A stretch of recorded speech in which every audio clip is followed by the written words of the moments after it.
শনপাপড়ি বানানো এত যে সহজ, আমার মনে হয় এই রেসিপিটা যদি কেউ ট্রাই করেন, এই ভিডিওটি দেখেন, তাহলে আপনারা বাসায় এটি বানাতে পারেন এবং একবার বানিয়ে কিছুদিন সংরক্ষণ করে রাখতে পারেন।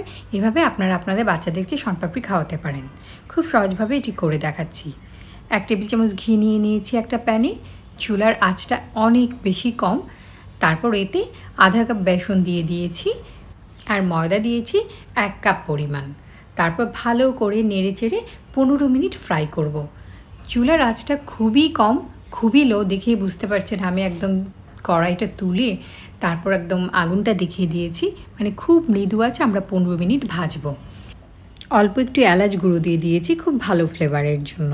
তারপর এটাকে ভালো করে চেলে নিচ্ছি, তাতে করে মিহি একটা গুঁড়ো তৈরি হবে।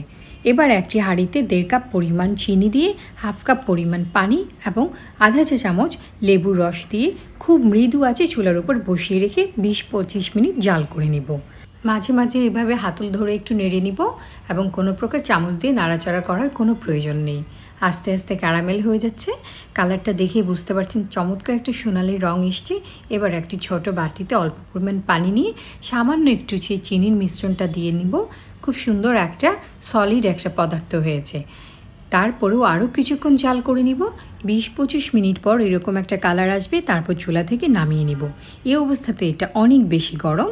এটা স্টিলের একটা ট্রের উপর আপনারা ঢালতে পারেন, সেক্ষেত্রে একটু তেল ব্রাশ করে নিতে পারেন। তারপর এটা ঢেলে আমি যেভাবে স্প্যাচুলার সাহায্যে ভাঁজ করে ফোল্ড করে নিচ্ছি, আপনারা এভাবে ফোল্ড করে নিতে থাকবেন। এই কাজটি লাগাতার করতে হবে, কোনোভাবেই থামা যাবে না। থামলে এটা শক্ত হয়ে যাবে এবং বারবার ফোল্ড হবে না এবং শনপাপড়ি ভালো মতো তৈরি হবে না। এতক্ষণে কিছুটা ঠান্ডা হয়ে গেছে। এবার হাত দিয়ে সেই ফোল্ডটা করে নিচ্ছি, যেটা আগে স্প্যাচুলার সাহায্যে করেছিলাম। টেনে টেনে ফোল্ড করছি, আবার জয়েন করে দিচ্ছি। দেখে সহজে বুঝতে পারছেন এটা আমি কিভাবে করছি। 2 হাত ধরে টেনে নিচ্ছি, আবার সেই পয়েন্টগুলো একসঙ্গে মিলিয়ে নিচ্ছি। এভাবে টানতে টানতে আস্তে আস্তে যে কালার আছে, এই কালারটা চেঞ্জ হয়ে যাচ্ছে, একটু একটু সোনালি কালার দেখা যাচ্ছে। এটা আসলে ভীষণ স্যাটিসফাইং। আপনারা যখন করবেন এটা খুব ভালো লাগবে করতে, আর খুব সহজেই শনপাপড়িটা তৈরি হয়ে যাবে। এবার আমি 2 মাথাকে একসঙ্গে দিয়ে একটা মালার মতো বানিয়ে ফেলেছি আর বারবার ভাঁজ করে এটাকে ছোট করে নিচ্ছি। একটু লম্বা লম্বা করে টেনে নিচ্ছি, তারপর আবার ছোট আকৃতির মালা বানিয়ে নিচ্ছি। এভাবে মালা বানাতেই থাকবেন যতক্ষণ না এটা যথেষ্ট পরিমাণ সোনালি একটা কালার এসছে। এই পর্যায়ে এক্সট্রা যেটা করব, আগে বেসন এবং ময়দার যে একটা মিশ্রণ ছিল সেই মিশ্রণ দিতে থাকবো এটার গায়ে এবং বড় আকৃতির করে টেনে আবার ছোট আকৃতির মালা বানাবো। সেম এই প্রসেসটাই আবার রিপিট করতে থাকবো এবং ময়দা এবং বেসন দিতে থাকবো।